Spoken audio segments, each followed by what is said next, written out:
Unlimited चलदे a wire knee limited count ने breadth दे मैं दुनिया दे ओपोजिट चलदा ते फायर दे ले चलदा आ डेथ दे कईयां दे तां दिलां विच रहना आ कईयां दे तां समझों भी बाहर नी ओ यंगा विच एज आउंदी मिठीए ते लाए जड़ा चो आउंदा तेरा यार नी लव यू सारे नु जटो तारी मार दे कोई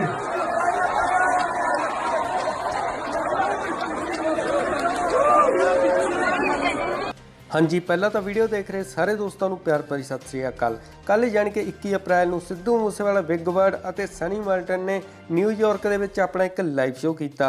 इस लाइव शो की एक वीडियो हुण सोशल मीडिया पर काफ़ी ज़्यादा वायरल हो रही है, जिस दे विच इस लाइव शो के बाहर काफ़ी ज़्यादा लड़ाई हो गई। आओ हुण तुहाडे नाल शेयर करते हैं वीडियो क्लिप, नाल ही तुसीं इस मसले बारे की सोचदे हो अपने विचार कमेंट बॉक्स के जरूर शेयर करना कि लाइव शोज़ इंटरटेनमेंट के लिए इंजॉयमेंट लिए हुंदे ने जां फिर इस तरह के लड़ाई झगड़ियां लई अते इन्हां लड़ाई झगड़ियां दा लाइव शोज़ दे विच की कारण हुंदा है, इस बारे भी कमेंट करके जरूर दसना।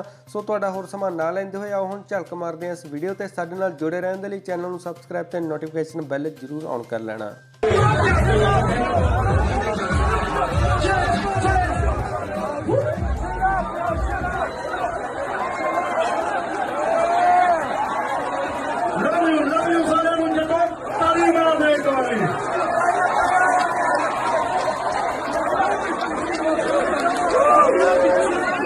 सो दोस्तों ये तो सी सिद्धू मूसेवाला दे न्यूयॉर्क के विच होए लाइव शो की वीडियो क्लिप।